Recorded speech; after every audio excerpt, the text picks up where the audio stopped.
Le tarot pour une présence à soi-même. Alors, qu'est-ce qu'une présence à soi-même? C'est ce que nous allons voir aujourd'hui. Bonjour, je suis Hélène Poiseau, psychologue et créatrice du blog Le Tarot, un trésor infini. Est-ce que vous cherchez le bonheur? Est-ce que vous voulez être heureux? De très nombreux chercheurs et trouveurs spirituels nous disent que la clé, c'est la présence à soi-même. Eckhart Tolle a consacré tout un livre sur ce sujet, que vous connaissez peut-être, qui s'appelle « Le pouvoir du moment présent ». Et cette clé est aussi enseignée par le bouddhisme et par de nombreux enseignements spirituels. Alors, que nous dit le tarot pour une présence à soi-même?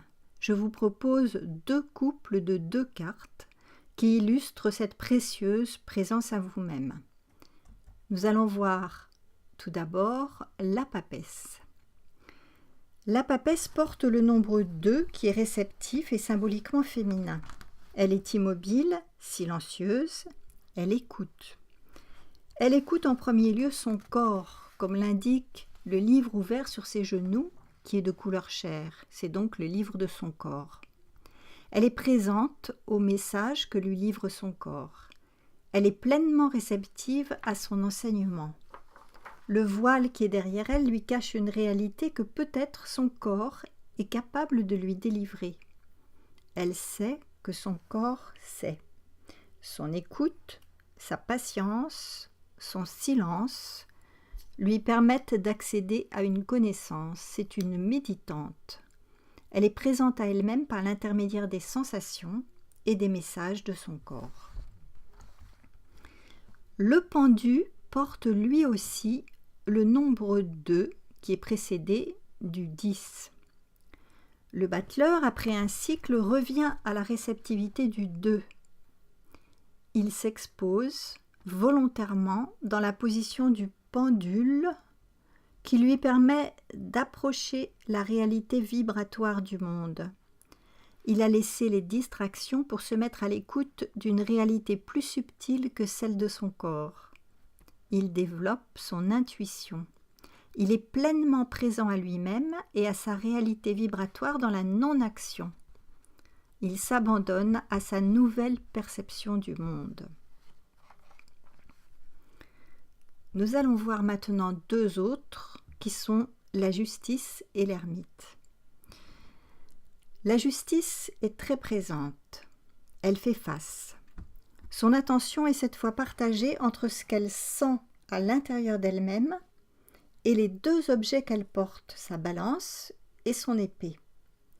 Elle nous montre donc une double présence, une présence à elle-même d'impeccabilité, de justesse, et une présence au monde qui la rend prête à agir et à réagir de façon juste, comme le guerrier qui doit faire le bon geste au bon moment pour sauver sa propre vie. Elle établit ainsi un pont entre sa présence à elle-même et sa présence au monde, ce qui lui demande une grande exigence. Elle nous enseigne cette double présence pour être et agir dans la justesse. L'ermite, lui, est en marche. Il s'est levé pour se mettre en marche. Il s'appuie sur sa colonne vertébrale, sa verticalité, qui est représentée par son bâton rouge, pour avancer. Il élève sa lanterne qui l'éclaire dans la nuit de son âme. C'est un méditant lui aussi, car il a besoin de se mettre de la lumière sur des zones encore inconnues de lui-même. Il est un chercheur d'âme et de sagesse. Il sait qu'il est seul à faire l'expérience de sa propre vie car il a une personnalité particulière qui lui permet d'obtenir une conscience particulière de la vie. Il traverse cette solitude pour plonger à l'intérieur de lui-même. Sa présence à lui-même est parfois douloureuse, parfois sereine. Il prend conscience que son âme est une parcelle unique et individualisée de l'âme du monde. Le tarot nous donne 4 lames pour 4 présences différencié à soi-même. La papesse est présente à son corps comme source de connaissance.